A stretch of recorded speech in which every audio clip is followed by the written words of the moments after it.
Hello everyone and welcome to the second installment of my band building videos. I'm your admin here at All Things Metal, and I also play for Demonic Resurrection, Reptilian Death and Workshop. So my last video was about the importance of having a good logo, and today I'm going to talk about something that I should have probably started out with, which is naming your band. A couple of things you should definitely keep in mind is ensuring that you Google your band name before you start out. Too many bands have the same name, and it's really important to kind of have something that stands out today in the digital age, when especially with bands who might be called Night or Moon or Sun. I mean, you Google for that and you just like struggle to find it half the time.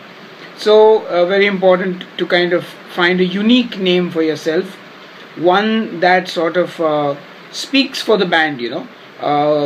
When you hear the name Cannibal Corpse or Behemoth or Metallica, even, that kind of gives you an idea of the music itself. The name speaks for the music, it relates to that.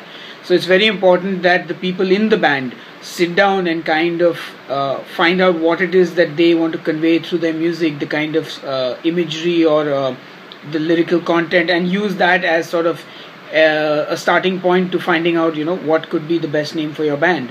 So I'm going to kind of tell you how I named my bands, and perhaps that will give you some insight into how you could possibly find the right name for your band. And of course, if you have any questions, just post in the comments below and I'll answer them. Demonic Resurrection was very simple, so to speak. I kind of knew the kind of music I wanted to make with the band. It was going to be dark, and it was going to be at the same time sort of melodic and very metal, so to speak. And I just sat down with a thesaurus and kind of thought of words that would work well with the kind of music, and demonic was the word that sort of struck me. Demonic. And I tried different permutation combinations, looked around to see if there were any bands with the same name, and Demonic Resurrection is what I finally came up with. And when I searched, there was no other band with that name, and that was really good. So that's how Demonic Resurrection was named.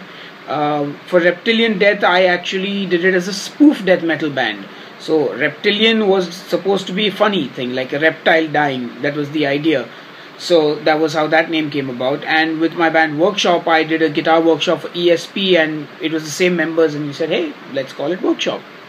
So it's always nice to have a story behind the name as well. A lot of bands have very cool stories, and it also makes for a good press point. When people ask you in the interview like a million times, how did you name your band? You have something interesting to tell them. So yeah, it's very important to kind of get that name down well. Try to think of something unique, something not too difficult at the same time. You don't want people to be misspelling it and calling you the wrong name all the time.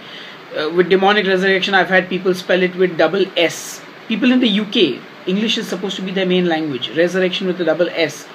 I've had people say Demonic Resurrection or Dominic Rosario.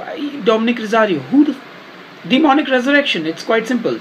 Anyway, point being, get a good name and make sure you like, share, comment, subscribe, whatever, and tell me what you'd like me to talk about in the next installment, and we'll see you on the next one.